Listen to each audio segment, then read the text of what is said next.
Thank you so much for coming today, and for especially to Bethel Lutheran for your support of this trip.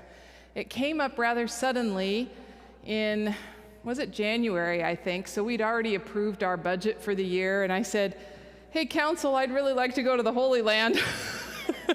And I didn't expect the church to pay for it, but they were gracious enough to have a couple of fundraisers, which helped a lot. And so I'm grateful for that and for your enthusiasm to send us. It came up on Facebook, as so much does. Flathead Lutheran Bible Camp in Montana hosted the trip, and someone posted, hey, there's still room for this trip to the Holy Land. So I just saw it, and Eric comes rocking down the hall, and I said, hey, you want to go to the Holy Land with me? And he goes, I guess. I said, there's a boat ride on the Sea of Galilee. I'm in, he said. So, and I'm really glad that we went together, because we were then able to kind of process things. We saw things from different perspectives. As I was putting this presentation together, he said, oh, I don't remember that. So we're both gonna, and I'm sure there are things I don't remember that he saw, and we'll talk about that a little bit too. So that's how we decided to go, and it happened at the end of June. Do we want that light on? Is that helpful? Yeah, I can't see you on the camera. Oh, it's all right, you don't need to see me. There's plenty of me right there. Oops, I gotta turn this on. Ta-da! Okay. Flathead Lutheran Bible Camp is located on the northwest side of Flathead Lake in Montana. And so I was associated with that camp when I was serving a church in Montana previous to this call. Margie Fiedler, here on the left, is the executive director. That was the best picture I could find of her full face on, because she and Eric were at the back of the line making sure all the stragglers were still with the group, and she took lots and lots of pictures, but not very many people took pictures of Margie. So this was the only one we got, and this is her daughter Micah, who came along with us on the trip too.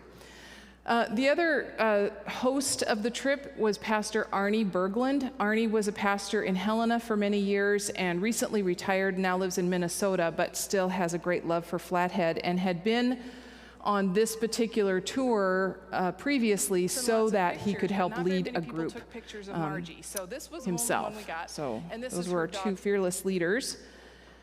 And the tour company that we used was Elias Tours. They do several different kinds of Holy Land trips. And Hanny was our guide, our interpreter, our leader, fearless. He's Palestinian Christian, so his knowledge of the Bible is amazing. He's led this tour, obviously, many, many times. He was also a professional, he was an educator. He was in the education system, taught for many years, and then was a superintendent. So he knew how to teach. He knew how to tell a good story, and was really wonderful that way. We used this, what he called a whisper system. So he had a microphone that he kind of wore around his neck that was right in front of his mouth, and then we all had little receivers in our ears, which was super helpful, because then we could be in a church or someplace kind of holy or reverent, and he could just speak regularly, and we could all hear him, even the stragglers in the back. They had a pretty good reach. So it was a pretty decent system. And with 30 of us, that we can't out a long way. Yeah, they can't hear you when you don't talk on a microphone. I mean, the online people. Yeah, so there were, right, so we'll talk about that in a minute. And then Hamid was our driver, and so we had a 66-passenger bus for 30 participants plus our leaders, so we were able to spread out a little bit, which was nice, because it was pushing 100 degrees almost every day, and no one wanted to share a seat next to anybody.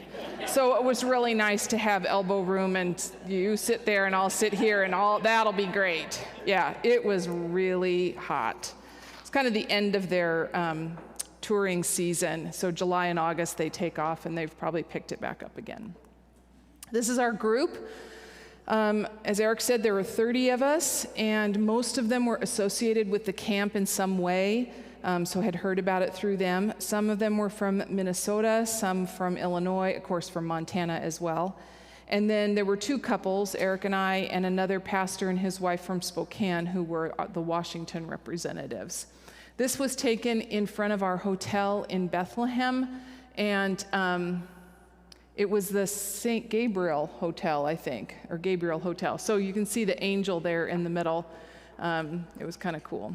So, and those are our T-shirts. We didn't wear our T-shirts today. We didn't want to do that. They're fine. They're a T-shirt. So I wanted to get you associated with where we are. Some of you I know have been to Israel before, but just to kind of refresh our memories, the green section here is the nation of Israel.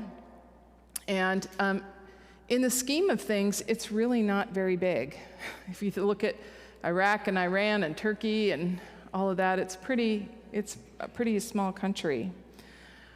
We flew into Tel Aviv, which is the red dot on the left border there of the Mediterranean Sea.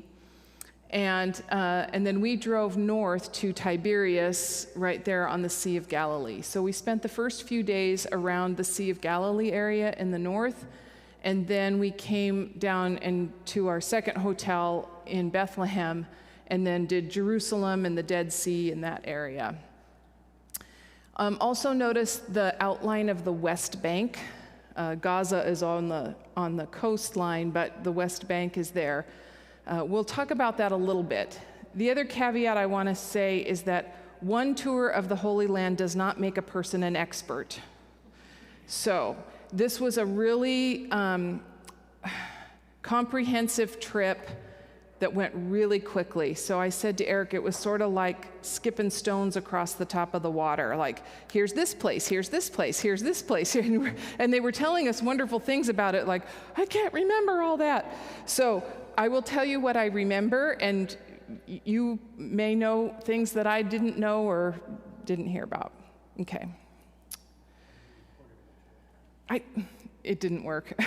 I tried recording what our guide was saying.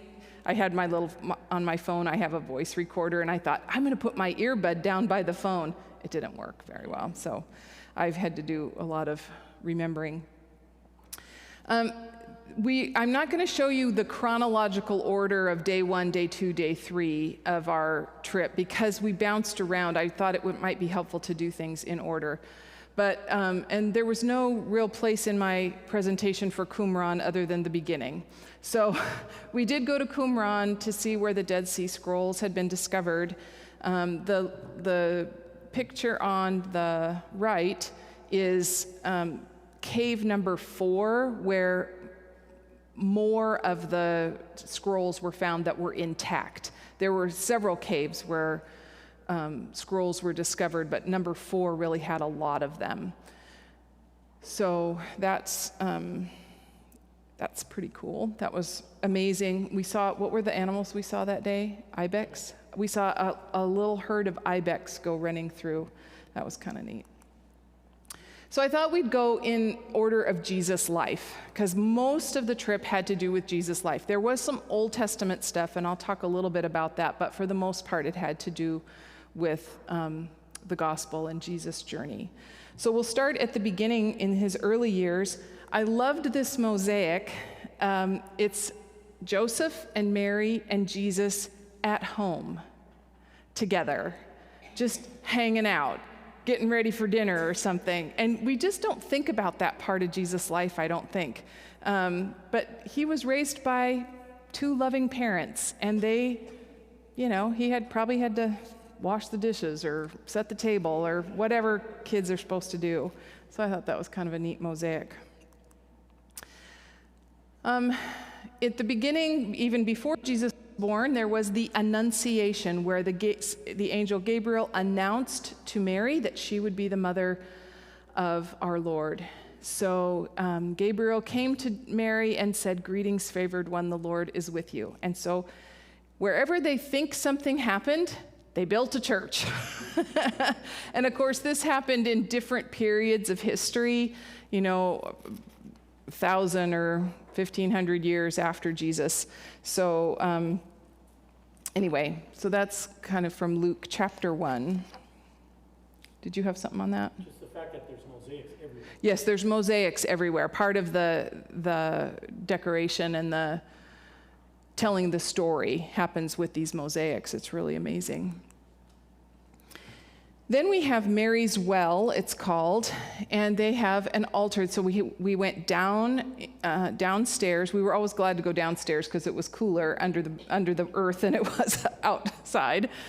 And at the front of this little altar at Mary's Well, it says, Verbum caro hic factum est. So that's Latin. Obviously wasn't made in Jesus' day because they didn't speak Latin then. But the word was made flesh here. The Latin word hic is the thing that makes it distinctive. Here is where the word was made flesh. So kind of commemorates the place where Mary became with child by the Holy Spirit. Anyway, so Mary's Well is what this was called. Then, of course, we have Joseph. This is a statue of Joseph at the Church of St. Joseph. Our guide pointed out that Joseph was a builder. So the Greek word for description of Joseph in the Gospel of Luke is tekton, which means builder. Now, when the King James Version of the Bible was translated, that was the English version, they translated it from the Greek rather than from the Latin, and they decided to call him a carpenter. So that's what we always think of Joseph, as a carpenter. But if you spend any time in the Holy Land, you'll realize there's just not a lot of trees around there. So probably he was some other kind of builder, probably a stonemason or something. So we have one builder next to another builder. My husband's an electrician, so we thought those two better have a picture together. And you'll notice that Joseph's knees on this statue are a different color. They are worn. The rest of his statue is patinaed, but it must be some sort of copper or metal, because people come and reverence Joseph, and by rubbing his knees, they've worn off. They keep it from getting patinaed. So that's kind of, looks like he's got knee pads on. So when Mary and Joseph get to Bethlehem and Jesus is born, there were shepherds in the fields. And so there is a hillside opposite of, kind of across a valley from Bethlehem, where they have what they call the shepherd's grotto, or the cave. And so this is the entrance to a cave that looks like this on the inside, very low ceilinged. And they had little bump outs, little cutouts in the ground underneath it that had nativity scenes. That was kind of cute. But this might have been a place where the shepherds could have come for their own shelter, or they could have brought their own flock in there, depending on how big the flock was. So to find some shelter, especially in bad weather. That's the shepherd's grotto. And then this is their view from that cave across to Bethlehem, which now, of course, is a modern city. So we've had some people kind of surprised, like, oh, that looks like a city that could be anywhere. Well, yeah, they live in the modern day. So but if you can imagine taking all those high rises down, they'd be looking across and seeing where Bethlehem was to make their way over to Mary and Joseph and the baby. And like I said, they built churches everywhere they went. So that at the Shepherd's Grotto, there's a shepherd's church with a mural of the angel coming to them and saying, Gloria in excelsis Deo, or whatever that was in Aramaic. And then in Jerusalem, there's a Church of the Nativity. No, it's not in... Is it in Old Jerusalem? Oh gosh, you guys, I'm so confused. Anyway, this is the Church of the Nativity, wherever it was. Must be in Bethlehem. And this is the entryway that was just, you can see how elaborate it is. Just all these candle lighting that are now lit up, hanging from the ceiling. I mean, it's just so ornate. Because at the time that was built and then taken over by somebody else and taken over by somebody else, they just kept adding all of this stuff to it. But so you can see on the right side of this bigger picture, there's this column. So on the picture on the right, over the years, people have touched this column in the shape of a cross. So there's these 1, 2, 3, 4, 5 indentations, and people take their 5 fingers and put them into the cross and say a prayer for healing. So this column has become a prayer place, and that people come for healing. So that was really interesting, I thought. You are also welcome to raise your hand and ask a question. I might not know the answer to it, but you're welcome to ask a question. So again, we got to go downstairs in the Church of the Nativity. Hallelujah. This is the place that's denoted as Jesus' birthplace, where Mary gave birth to Jesus. And you'll see that it's in this little cubby hole. So we had to get down on our hands and knees in order to see this star-shaped, candle-lit area. And yeah, that's not a very big area. Again, this is where they think it maybe happened.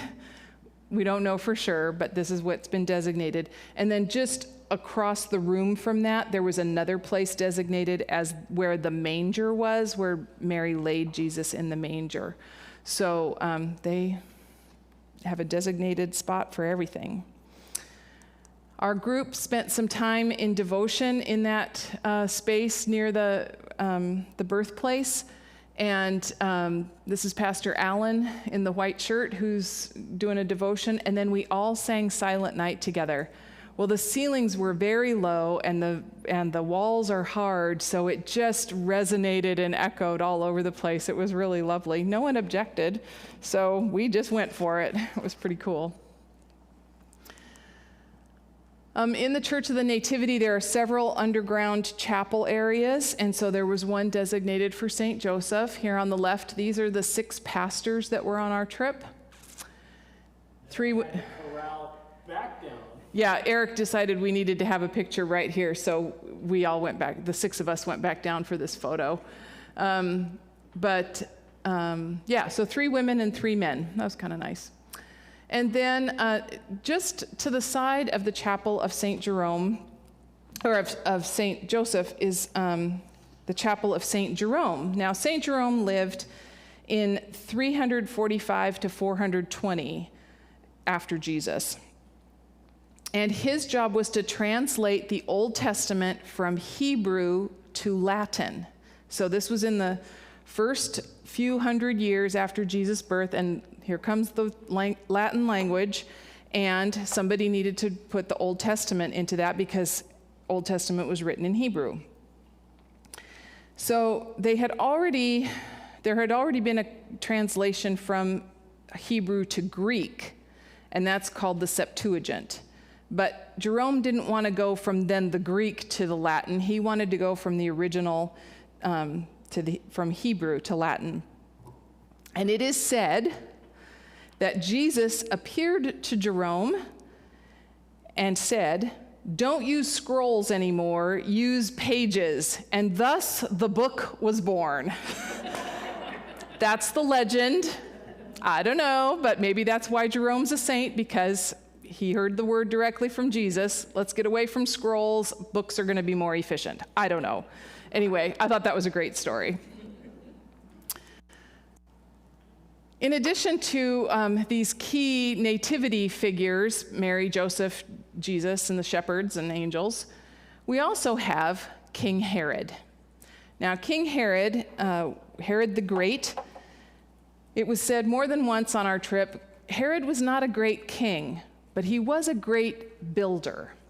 And so one of the things he built was this palace on the Mediterranean Sea, on that coast, and he named it Caesarea Maritima, so maritime, obviously, by the sea.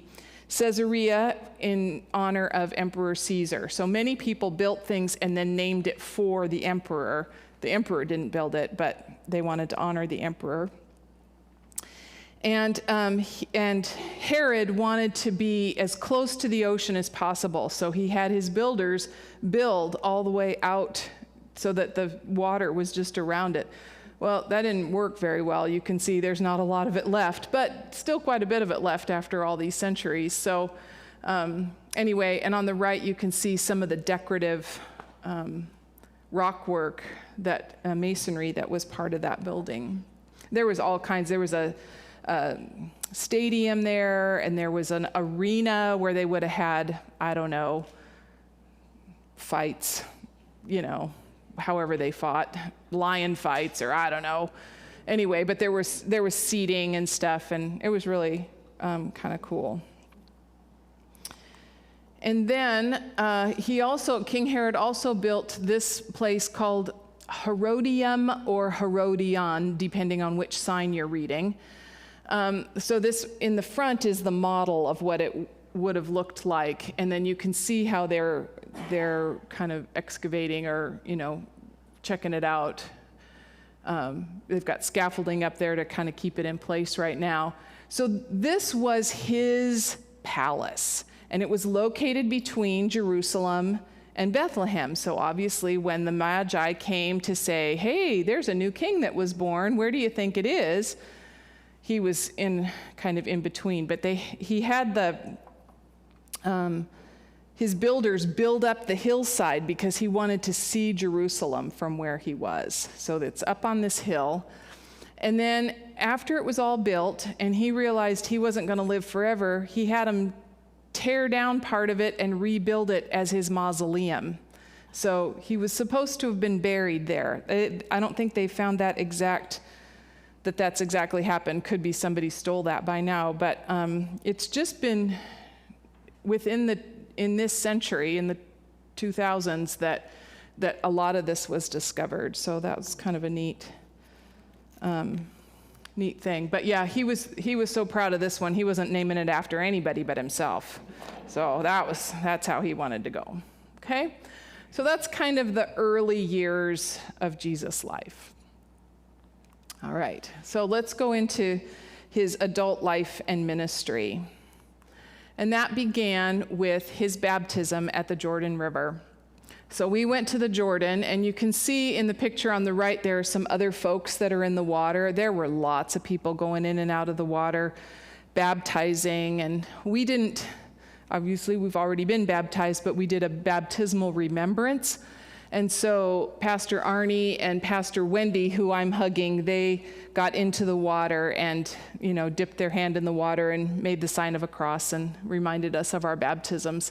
It was very moving. But you can see the water isn't all that clear, and it's not that wide of a river. Now, that's not to say it wasn't wider before. Now there are some dams along the way. They're restricting some of the water flow, so it's not as big a river as it used to be, I don't think.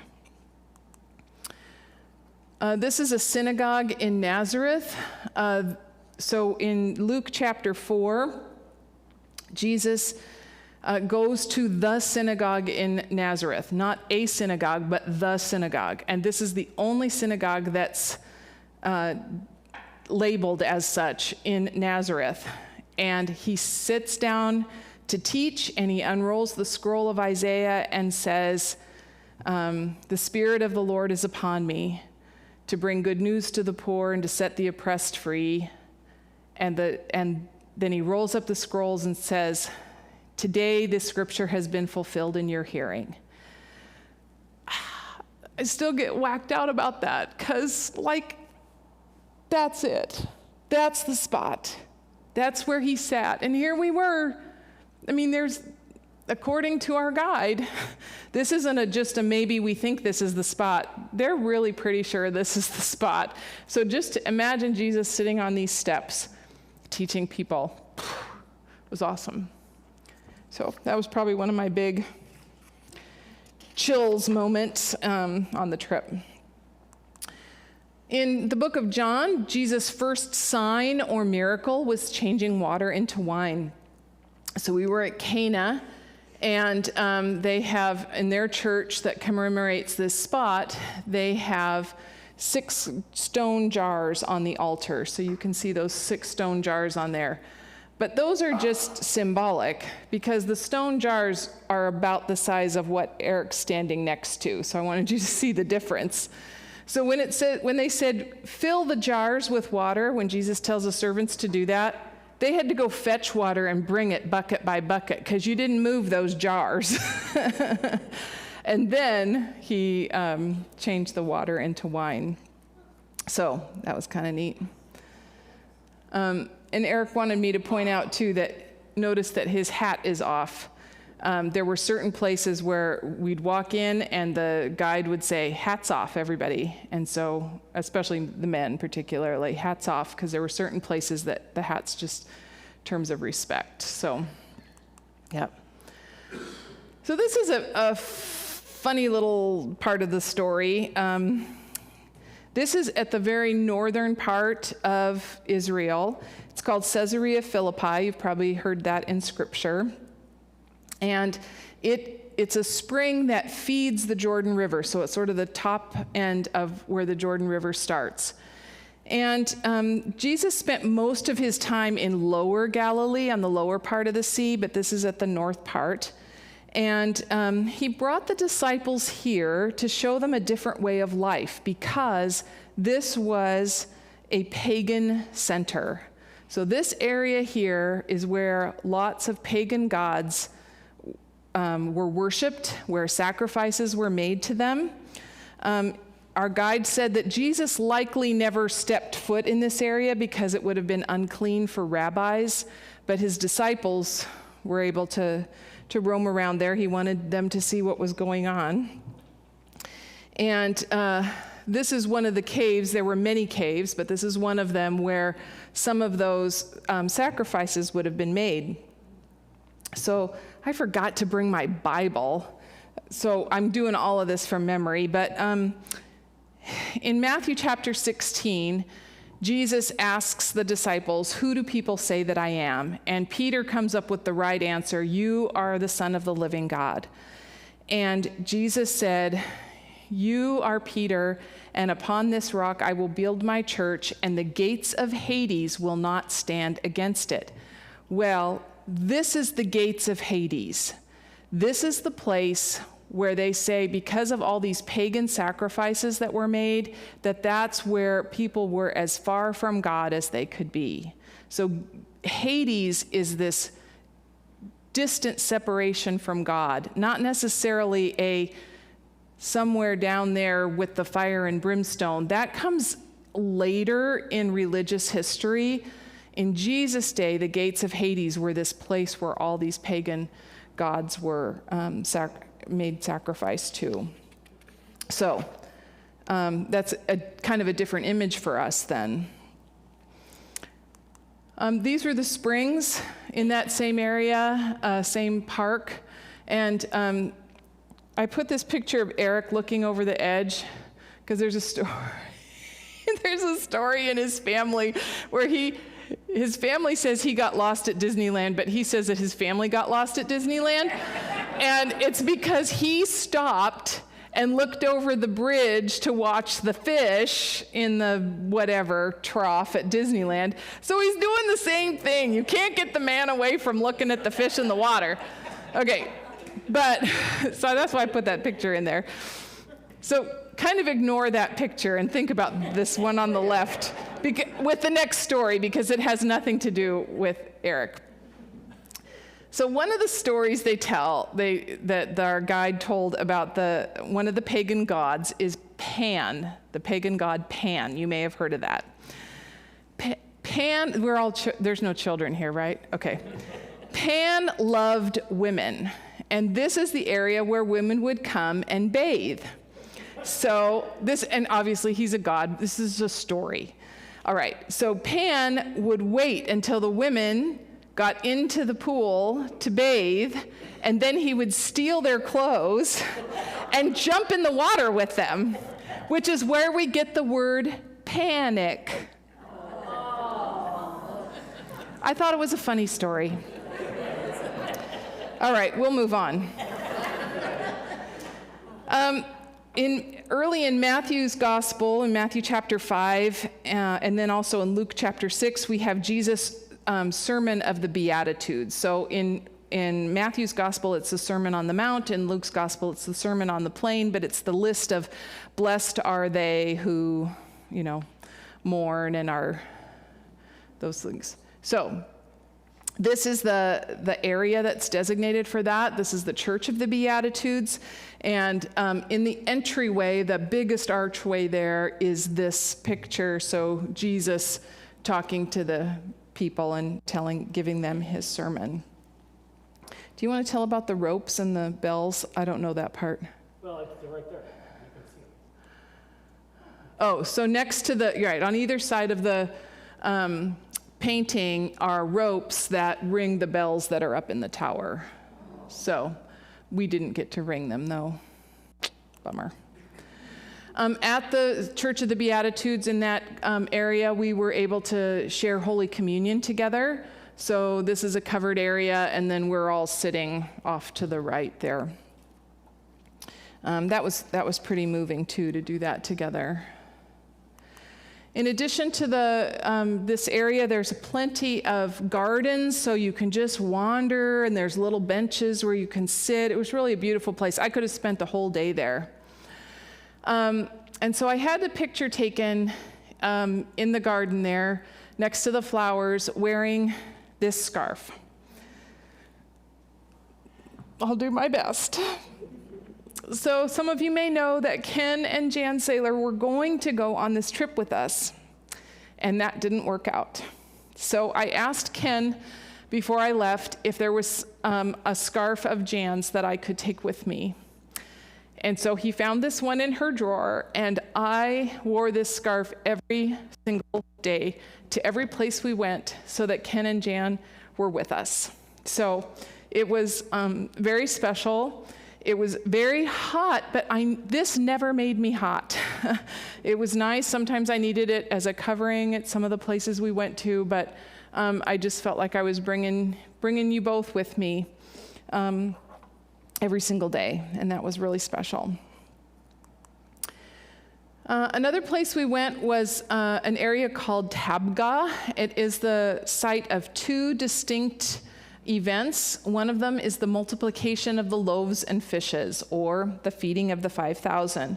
So this is the outside of the church on the left, and then on the right is an altar inside the church, and they have a light that's an eternal light. It's lit all the time to designate the place where Jesus blessed the 5 loaves and the 2 fish to feed the thousands. So that's kind of a neat area. And then in another building is St. Peter's Primacy, they call it. So as I mentioned in a few slides ago, that passage from Matthew 16, when Jesus says to Peter, "Upon this rock I will build my church."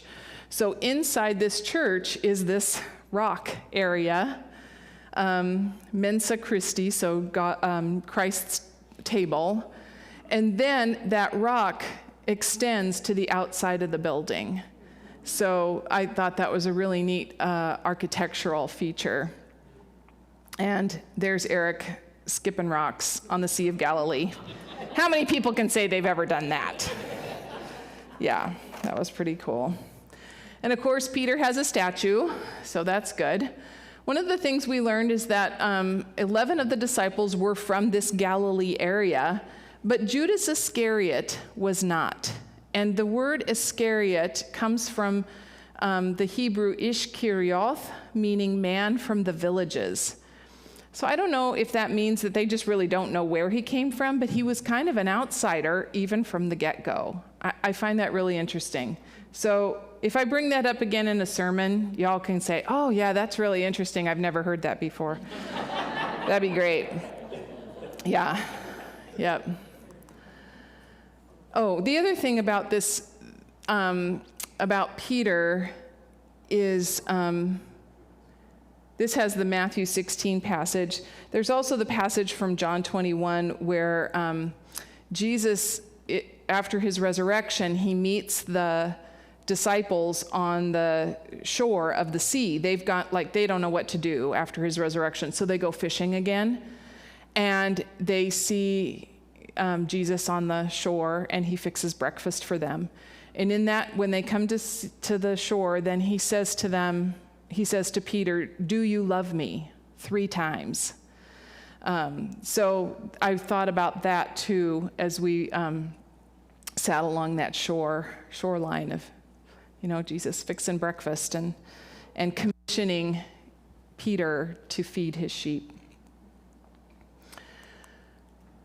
This is the type of boat that we went on for our little sea voyage of the Sea of Galilee. The Sea of Galilee is really a big lake. I mean, if you've been to Minnesota or some other places that have big lakes, it's a big lake. But we'll call it the Sea of Galilee. So this is a picture of another boat, just because we had to take a picture across the way. And this is us on the boat. They were really kind about raising the United States flag while we were on there. We sang our national anthem while we were on that boat. And it was very, very, very windy, so my hair's going wacko. And Eric wanted to check out the navigation and the steering system, so he had to be up there behind the captain and check it all out. So that's good. This, however, is about the size of the boat that the disciples would have fished from. You can see that there's a guy in a white shirt and somebody in a green shirt, and there might be somebody in the front. This is, I realize, kind of blurry. But imagine, I don't know, 6 to 9 or 10 people on a boat, and the wind picks up and it gets pretty stormy, or they're trying to put their, nets full of fish onto a boat that size. So that's a little different perspective than the kind of boat that we were on. They weren't very big. All right. Oh. There you go. So one of the things that caught my attention, somebody had mentioned that a lot of these places are depictions of things they may have or may not have been in this location. The Sea of Galilee is the Sea of Galilee. No matter what happens, that body of water is still the Sea of Galilee. Yep. Where Jesus did all that stuff on the shoreline. Yep. Fact. Yeah. Pretty cool. Yeah, pretty cool. Yeah, and it's also in Scripture you'll sometimes hear about Lake Gennesaret, same body of water.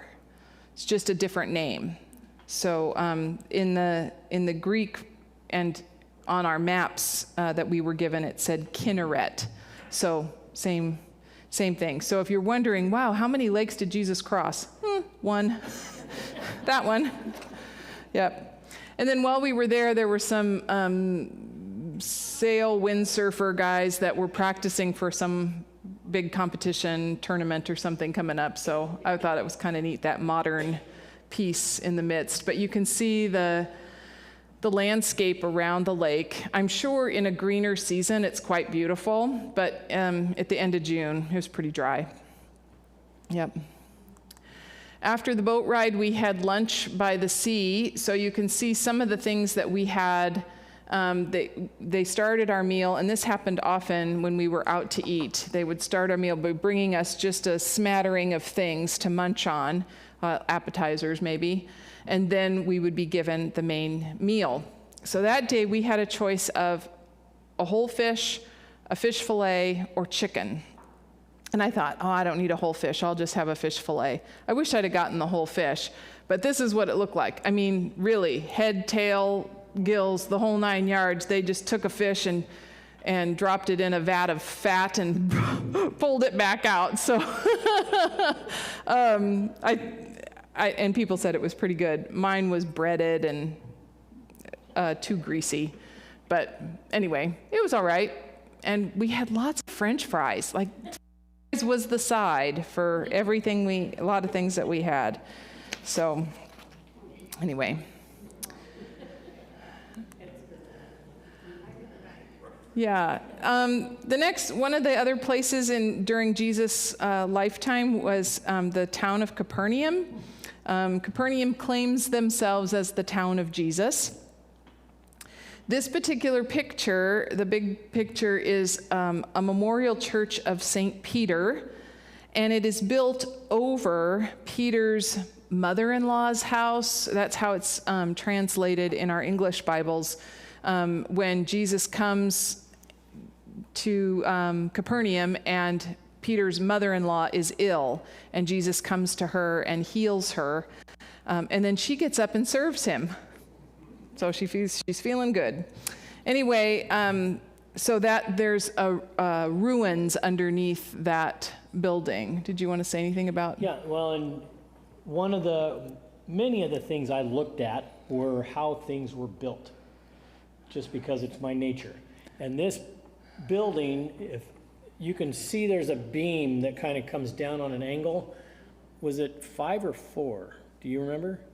I wasn't looking at that. They either crossed in the middle or all 5 of them met in the middle, and they were suspended over the ruins underneath. They did not touch it. So the column here in the forefront on the corners are what held that whole building up. So Yeah. Pretty impressive. Yep, so that's a church, and then, like we said, ruins underneath it. And then this is a picture of some of the other ruins of a house in Capernaum. Now, it's a little hard to tell here, and I'm not sure this is a perfect example, but our guide said that many of the houses were built in an octagonal shape, and as their children would grow up and get married, they would bring their families back to live in their parents' home, and they would just add another room. So one of the most favorite or common Bible passages for funerals is when Jesus says, "In my Father's house there are many rooms," or many mansions, whatever your translation is. But to think of it this way, it's not like it's a big, like there's another apartment building for us, but God creates another room just for us to come home to live in community. And so he says that most of them were octagon shapes because then everyone had the same distance to the center. So, and he said to us that Jesus is our center and we are all equally close to him. So I thought that was a neat image. Also in Capernaum, there was the synagogue, and this is the synagogue at Capernaum, and Jesus and his disciples were really, truly there. So that was another really cool feature. It's all pretty open air right now. There's not a lot, there's nothing enclosing it, but those columns and the walls are all original. And here on the left, you can see some of the ornate carving in the masonry. Another place that we went that Jesus would have traveled in his ministry was Bethesda or Bethsaida. Depending on your translation of the Bible, it's the same place. And there's a story in John. One man was there who had been ill for 38 years, and when Jesus saw him lying there and knew that he had been there a long time, he said to him, "Do you want to be made well?" And so this is the pool area. There were many pools, and people would sit along the edge and go into the pool for healing.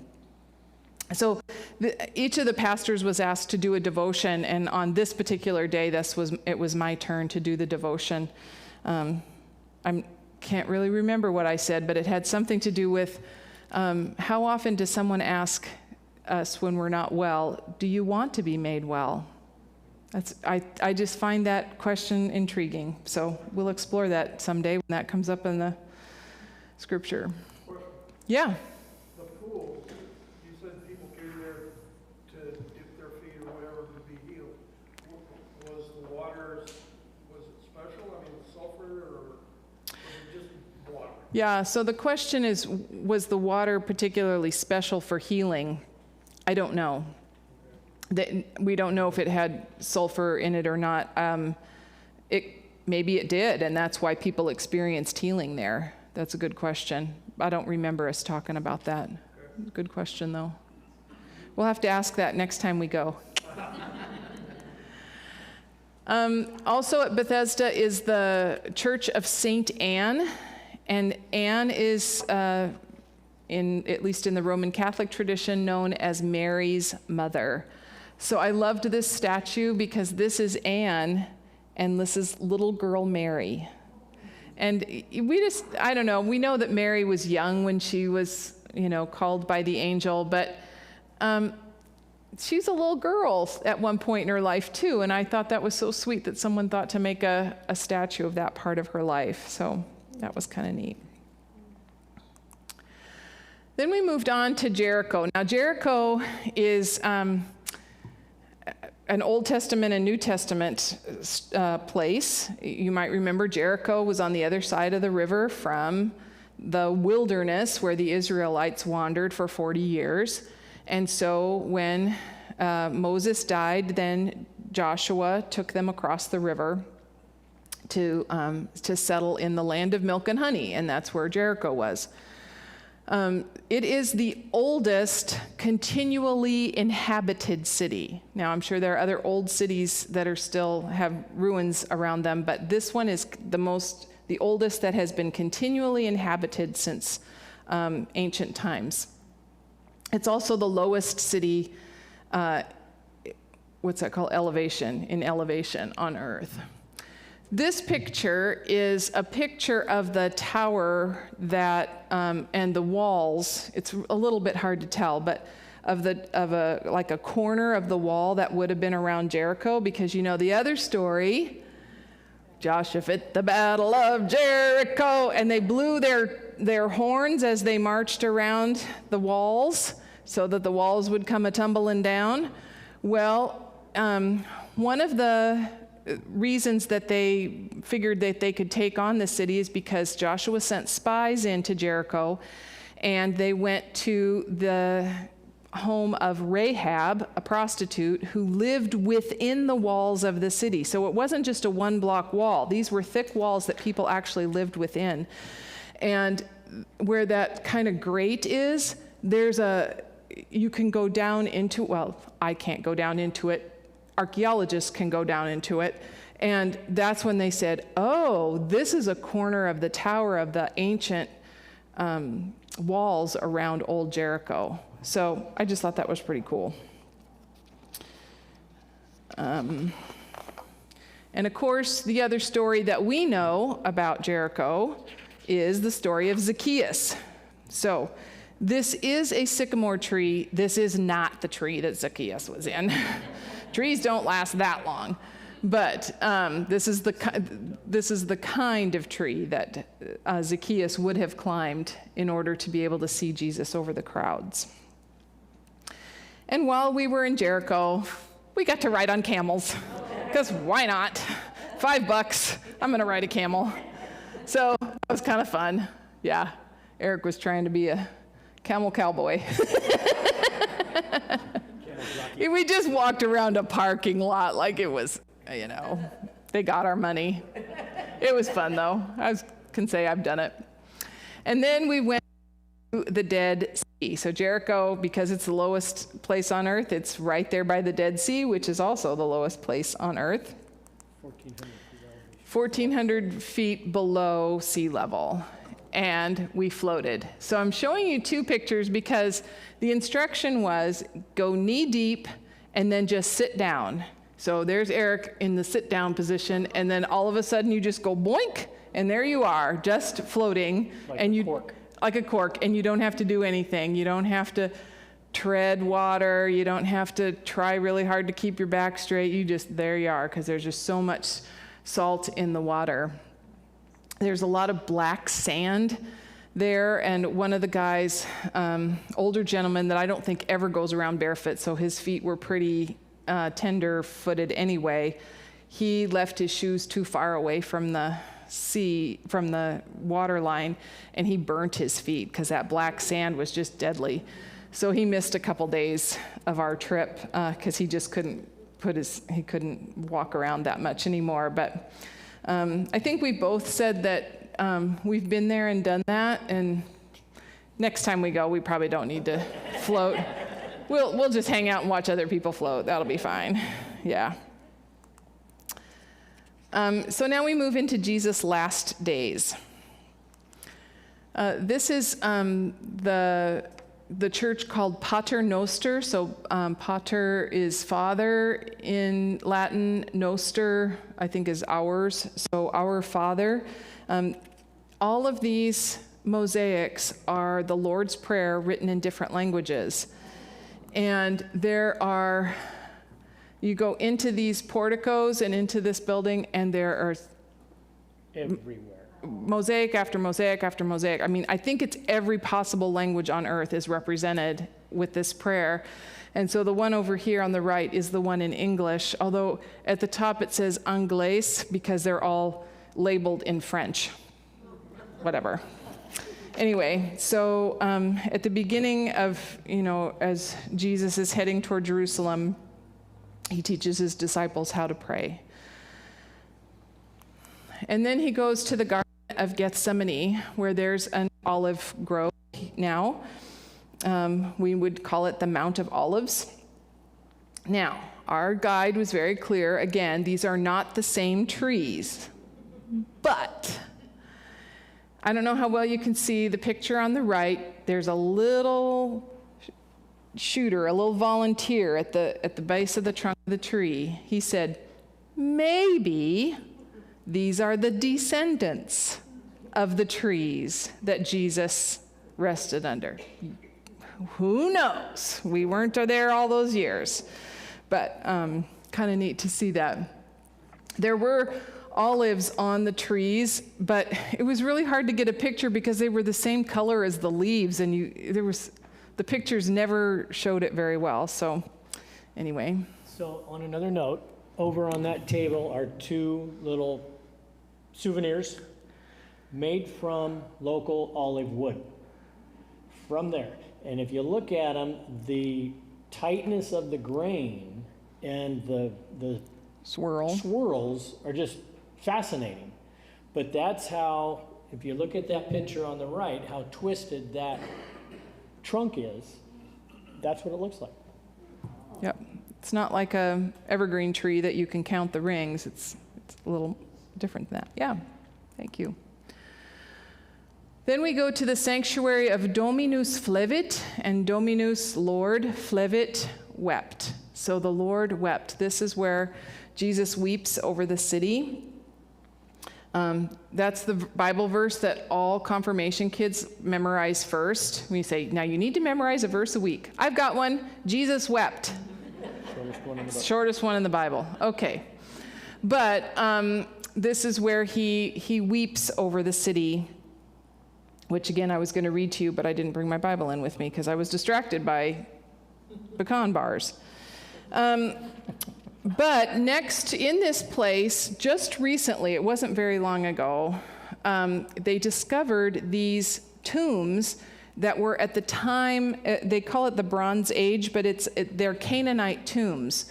So these were tombs that were in the, era of when Jesus was living. So again, they're discovering things all the time. Here's a view from the Mount of Olives across to Old Jerusalem. So pay attention to that gold dome. We're going to go there in a little bit. But between here and there is the Kidron Valley. So when Jesus goes to the Kidron Valley, and that's where he's arrested, he's between the Mount of Olives where he prayed with his disciples, and he's headed toward Jerusalem, and that's where Judas brings the authorities to arrest Jesus. So it's really not that far, but we imagine it that way. Also I forgot about that. On the Mount of Olives, in that same area, this is the plant that is what the crown of thorns was made out of. Those thorns are longer than my finger. So these weren't just like blackberry bush prickles, which would be bad enough. These were really quite large thorns. Want me to go back to that? There. Okay. And then we headed down to Jerusalem. We walked all the way across, didn't we? Mm-hmm. Yeah, we walked all the way across from the Mount of Olives over to Old Jerusalem. So Jerusalem, the city itself, is quite large, but there's a walled-off section. for Old Jerusalem. And we were all searching for shade. It was so hot. At the bottom of the hill from the Mount of Olives is the Church of All Nations, and I wanted to read to you a little bit about that.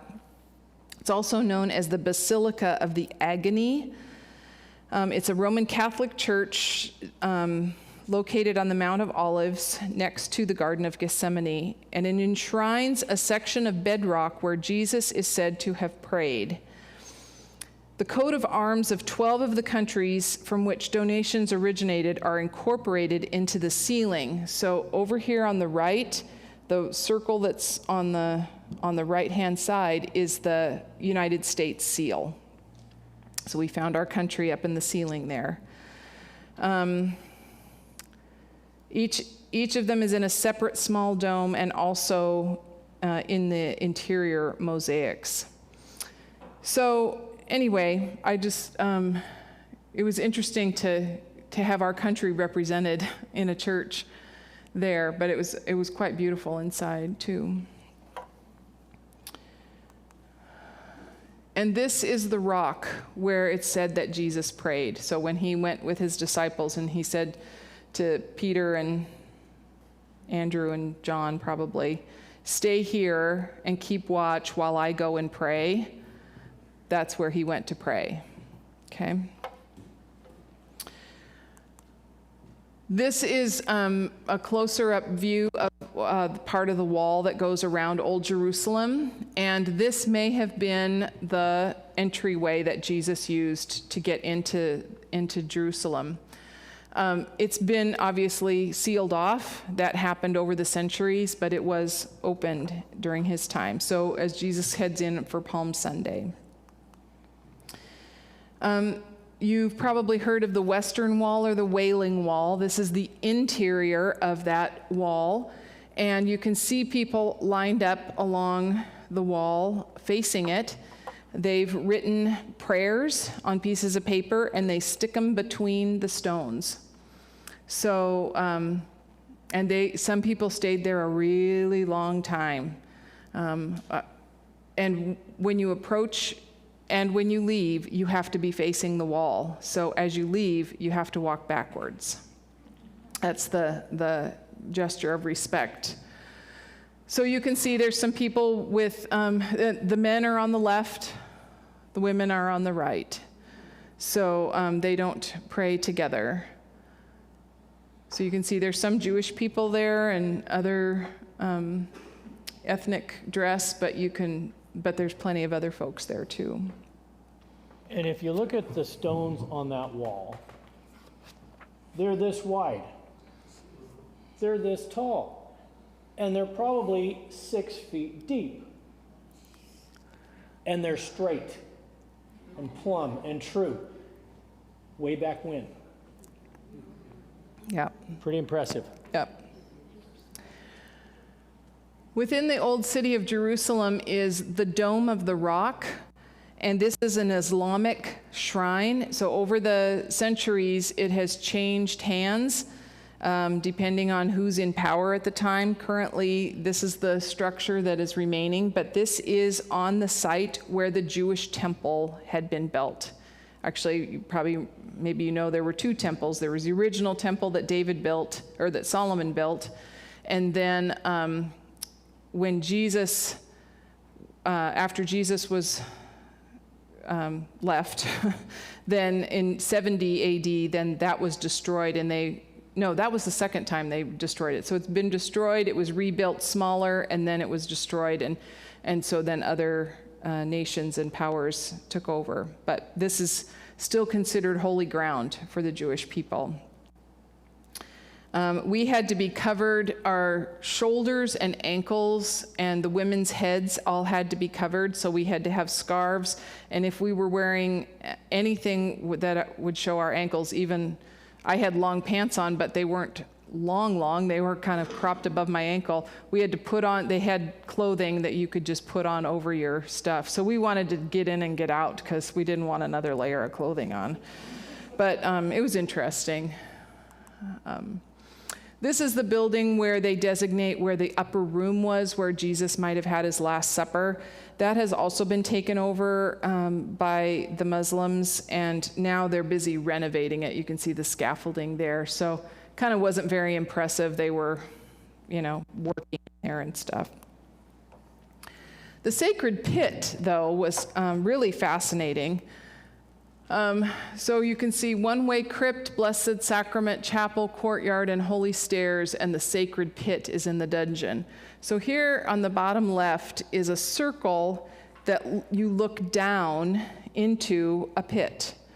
And in Jesus' day, when there was someone was on trial or had been arrested and needed to be contained, they would lower them down into a pit, and there was no way to get out until they raised you back up on ropes, I suppose, or something. So the possibility is that this is where Jesus stayed when he was in between the trial sections of seeing Pontius Pilate and going to the high priest and all of that, that they would lower him down into this pit. And so now of course they have a stairway down there, and we all were able to fit down there, and we read Psalm 88, and it says things like, I'm down in the depths of Sheol, which is also known as the pit, and it calls out to God for help. So that was really a powerful time as well. And somebody had to take the picture. Somebody had to take the picture. Well, you did, and Howard did.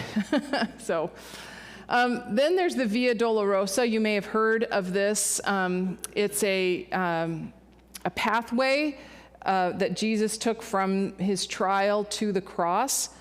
You can see there's a group of folks who have a cross that they're carrying along that pathway. There are designated signs. This is place number 1, place number 2, 3, 4, and I don't remember how many there are, quite a few. And we were on our way from one place to another, so the guide was saying, yep, this is the Via Dolorosa, there's one of the stops, and off we go. So I would love to go back and just do that walk and really take time at each of those stops, but we just didn't have time for that. So, and then this is the Church of the Holy Sepulchre. This is the place where Jesus' body was laid, this slab right here, which is on the other side of where these people are. It's the place where Jesus' body was laid to be wrapped before they placed him in the tomb. So there were many people who were kneeling down and reverencing that stone. And then within the Church of the Holy Sepulchre is this smaller chapel, which designates the place of the tomb. Again, these were constructed in the, early 1000s probably. And so we had to wait in line to go in to see that area. We would call this Golgotha or Calvary. So while we were waiting, you can see how crowded it is. This is part of our group here that are all waiting to get in to see that. And so while we were waiting, the good news is they had plenty of beautiful artwork to look at on the walls. So there's a picture of the women at the tomb at his resurrection.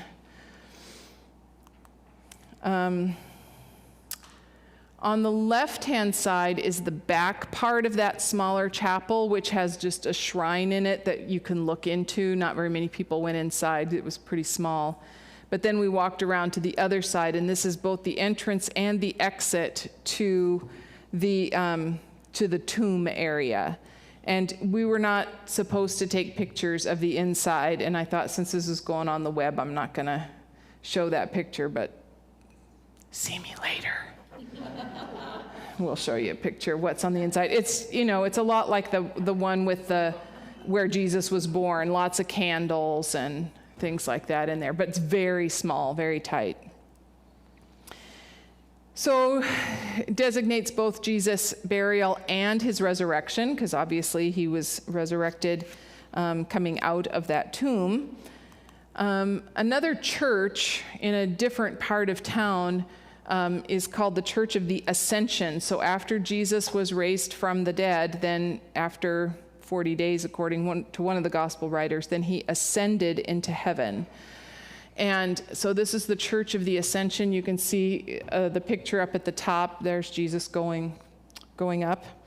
This is a German Protestant church, and there are murals all over the walls and ceilings in this place that tell key Bible stories.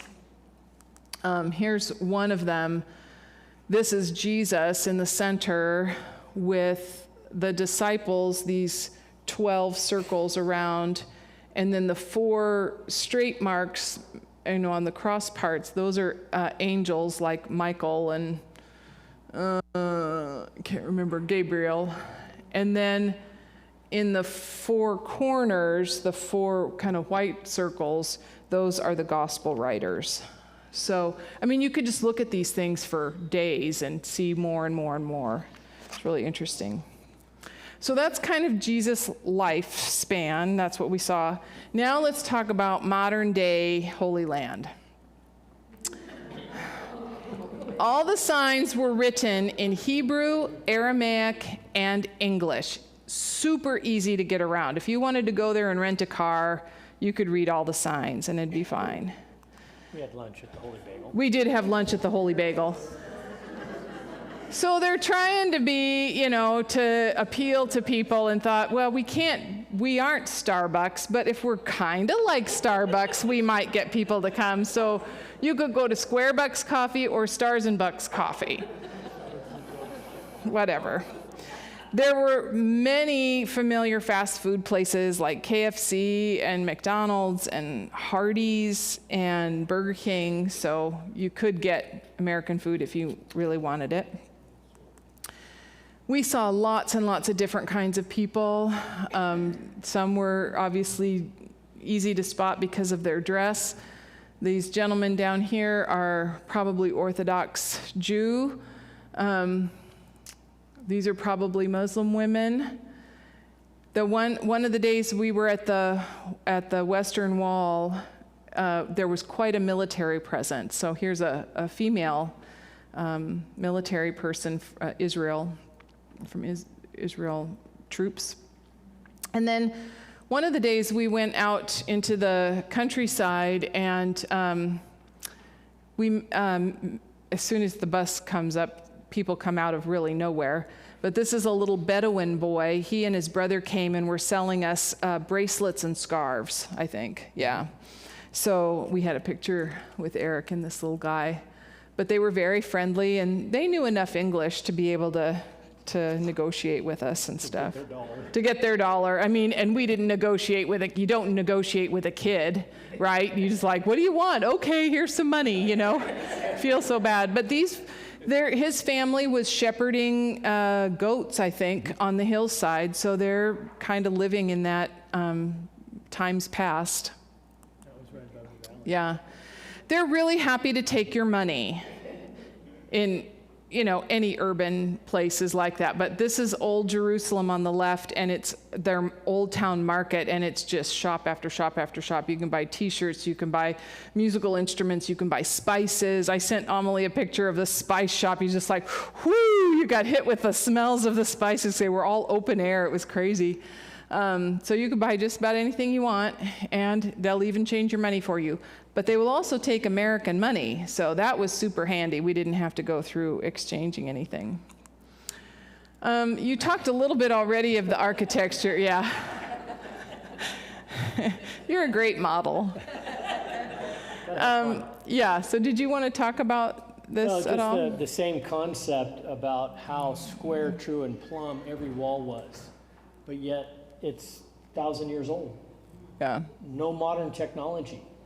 And they're cutting these things with a hammer and chisel. And then moving them. And somebody said, thousands and thousands of slaves would move these rocks and stack them one on top of the other. Amazing. Yeah. The thing I thought was interesting in the picture on the right is there's the narrow pieces are wood. And they did that for earthquake protection, to give it just enough that it wouldn't go tumbling. How'd they think of that? That was pretty awesome. And then the electrician had to check out the electrical stuff. Well, you know, when in Rome, wait, Israel. So yeah, and interesting enough, that big wire spool was made in Turkey.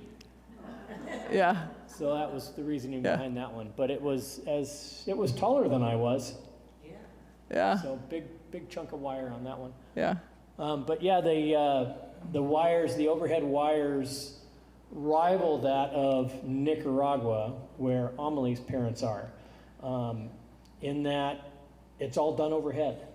And they'll bring an overhead line into one spot and then just spiderweb it from there to feed all the buildings around that one little spot. And that's what you're seeing here. Yeah.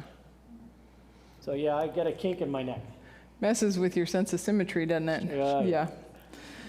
Okay. Another piece that we couldn't really ignore was the tension between Israel and Palestine. There is a physical wall around that West Bank area that we showed on the map at the beginning. And on the right, well, both of these are portions of that wall where people have painted their graffiti. So you may have heard in the news earlier this year, this spring, I think it was in May, that this journalist, American, let me see, where did I write it all down? A Palestinian American journalist. She was a reporter for the Arabic language channel Al Jazeera for 25 years. So she wasn't, I mean, she's been working a long time. She was wearing a blue vest with the word press on it, and she was shot and killed while covering a raid by the Israel Defense Forces. There's some dispute on where that bullet came from, but she put herself in a situation that was really tricky, and she died. And so the Palestinians see her as a martyr for their cause. This, the other picture was taken outside a hotel called the Walled Off Hotel. At first it sounds like the Waldorf Hotel, but it's the Walled Off Hotel. And the rooms, the guest rooms that you can stay in, have views of this wall.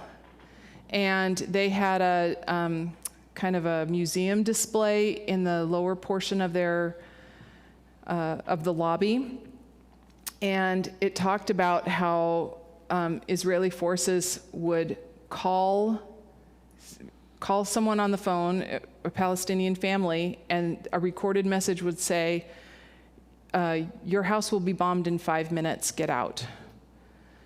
5 minutes. And they would have to leave. So there's a lot of tension there. I can't explain or take a lot of sides, but there is some clear, it's a challenging situation. We had to go, we stayed in Bethlehem, which is in Palestinian territory, and we had to go through checkpoints if we wanted to go outside of into the Israel territory. So it was a big deal. People who live in the Palestinian territory in the West Bank have to get permission to go through the checkpoint to get, if they have to have a job. And sometimes they get to go to work, and sometimes they don't. Sometimes they have to pay an extra fee that they didn't have to pay the day before. It's a little arbitrary that way. And there are signs on the Israeli side telling people, don't go into this, don't go through the checkpoint, for fear of your life. Maybe it'll be a problem, but some people see that as propaganda. So just as an example, on the left is a Israeli city transit bus. On the right is a Palestinian transit bus. So there's a different level of socioeconomic support in those two territories. There is a Lutheran presence in the Holy Land. We are associated with the Evangelical Lutheran Church in Jordan and the Holy Land. So they have a lot of letters to deal with that. But we went to church on Sunday morning at the Lutheran Church of the Redeemer in Jerusalem. And the couple on the right, they're married to each other. Pastor Megan and Pastor Gabby both work for the ELCA in that area. So she's a theologian in residence, and he is a director for Middle East and North Africa. Oh, they don't work for the ELCA, they work for the ELC Jordan and the Holy Land Church. And so they spoke to us when we were at the Shepherd's Field. Well, in this church service, the pastor there was moving on. So it was their goodbye service for her, and then they had a big feast afterwards. Yeah. Yeah, and she's an American, so she was headed back to the States to teach, or to be a pastor at a university, I think. So, yep, so that was kind of a big deal day. Yeah, so we got in on a special coffee hour that day. Another Lutheran presence is the Augusta Victoria Hospital. That was in the news a while ago. It is run by the Lutheran World Federation. So that's many Lutheran bodies around the world that are connected through this federation. It's a hospital that serves primarily the Palestinians from the West Bank and Gaza, but it's in Israel. This is in the green shirt is the Lutheran World Federation representative at the hospital. They provide cancer treatment, dialysis, and pediatric care. There's also an interreligious kindergarten, the German Institute of Archaeology, and this is where the Church of the Ascension is located as well, the German Protestant church. The challenge for the Palestinians who need this care is that they have to figure out how to get through the checkpoints in order to get there. And if you are under the age of 35, there's no guarantee that they're going to let you through the checkpoint. So sometimes if a child, I mean, how many of our kids are less than 35 and they have raising their own families? If their child needs care, sometimes an older relative or neighbor would have to take the child in to the hospital to get the care that they needed. So it's a challenge, but they don't have hospital care in the West Bank. So that's what this hospital provides for them. And finally, on our last night in Israel, we had some traditional Palestinian dancers perform for us when we had our final dinner out at a nice restaurant. So these, I don't know, half a dozen or so young people that just danced and jumped around, and they got us going in our own circle dance, and it was really fun. I mean, it was great. It was really entertaining. And I shared this picture in worship one day. This is the final picture for us. This is called the Wadi Celt, and it's you can see some buildings down there built into the side of the hill. That's the St. George of Chozuba Monastery. And this is along the Jerusalem road between Galilee and Jerusalem. So it was kind of neat to be a part of that too, to consider this is where Jesus and his disciples traveled back and forth. The valley of the shadow of death. Right? And then they also consider this the valley of the shadow of death. So, because it wasn't a safe place, this is where the Good Samaritan, the story of the Good Samaritan is imagined. I mean, it was a parable, but anyway. This is where we stopped when the picture of me and the little boy was taken. We walked up this hill to look down into this valley, and these two kids popped up out of the nowhere to sell the scarves and bracelets. Yeah. Yep. So that's it. Whoof.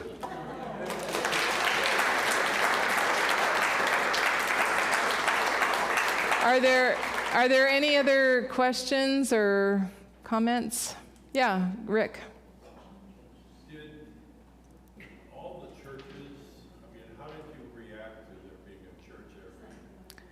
How did I react to a church being everywhere?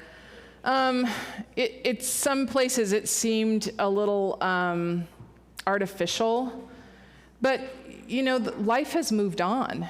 And so if those churches hadn't been preserving those particular spots, they could have just been erased. So at least there's a place for us to go. And it's not decorated the way I would decorate it, but over the centuries, it kind of shows that history as well. Yeah. Claudia? That so many of the mosaics are such bright colors.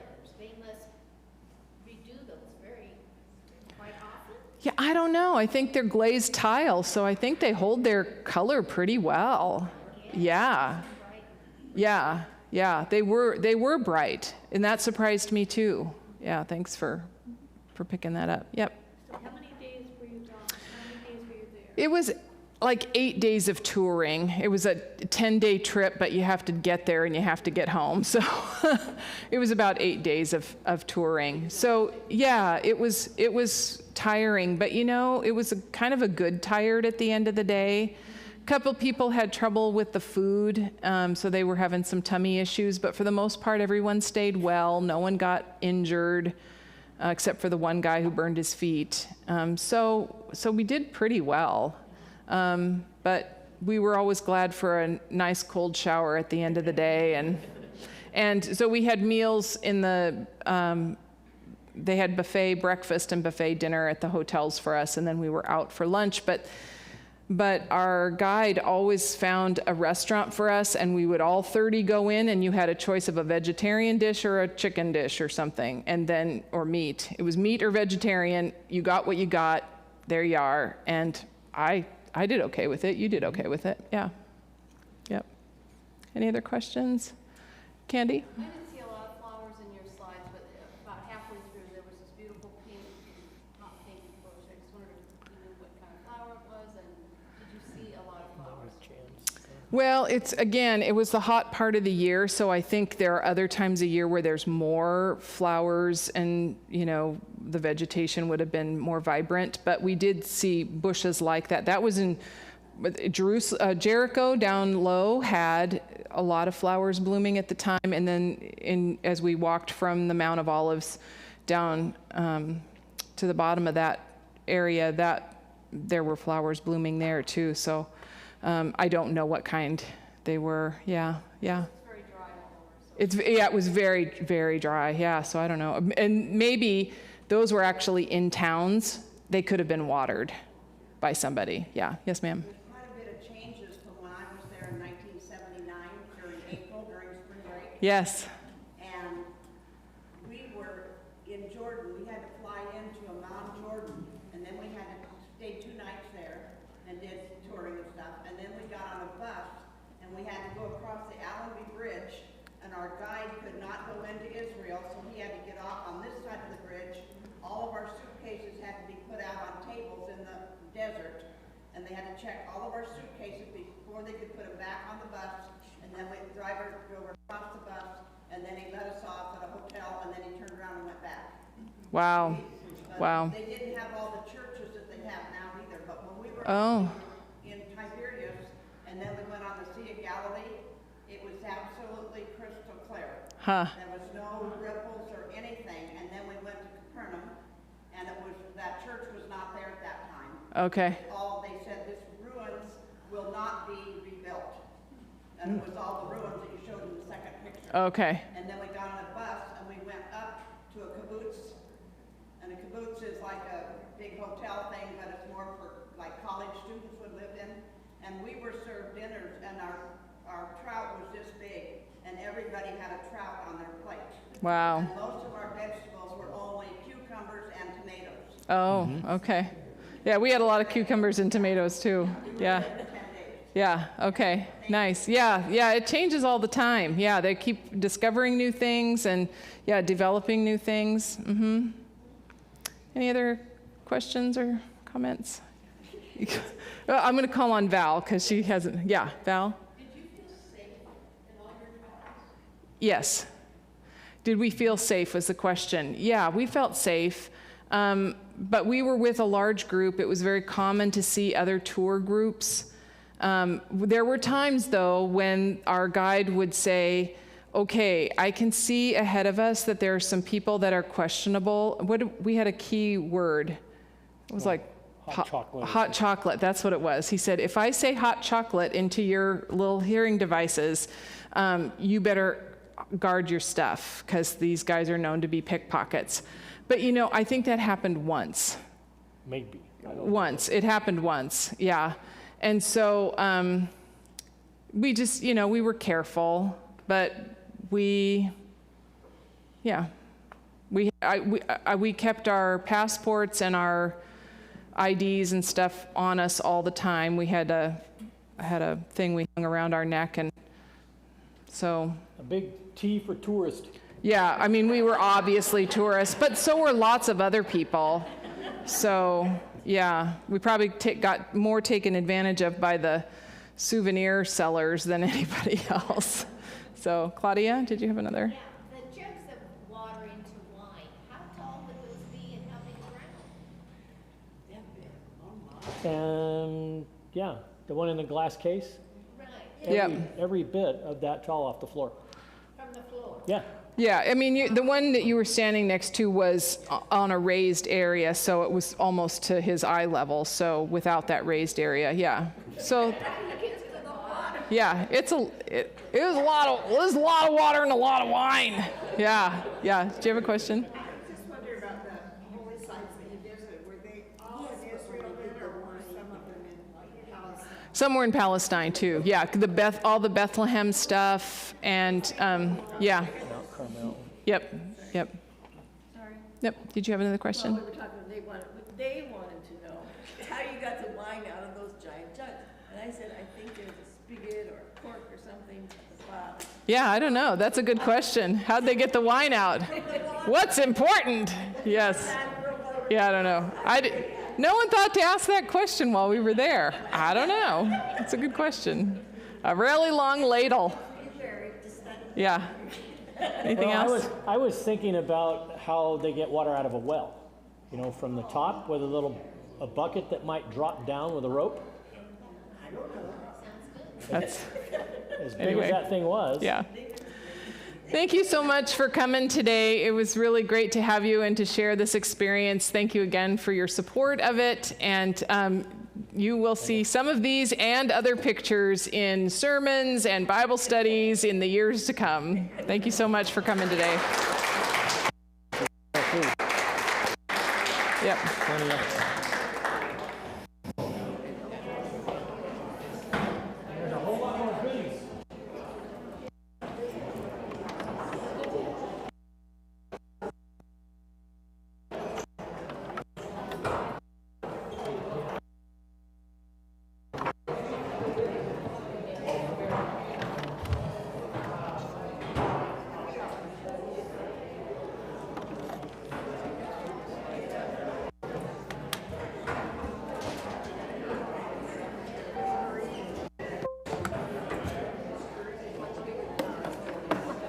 Yeah. Yeah. It was really sweet, too.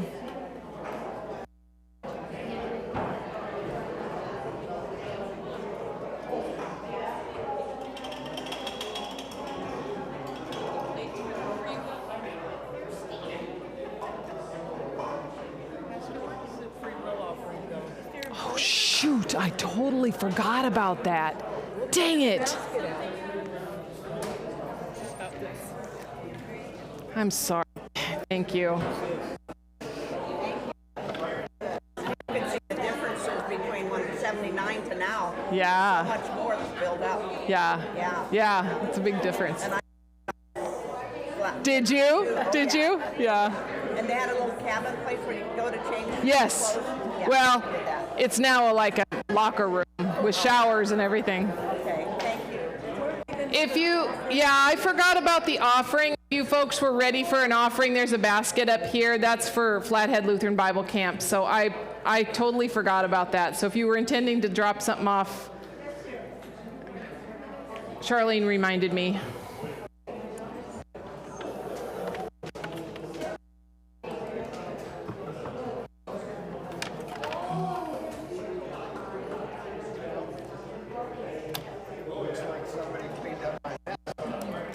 Did they?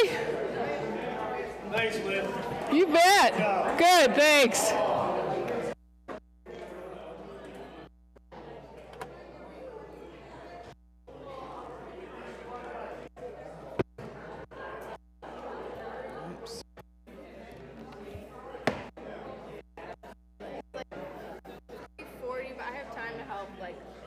No. Break stuff down.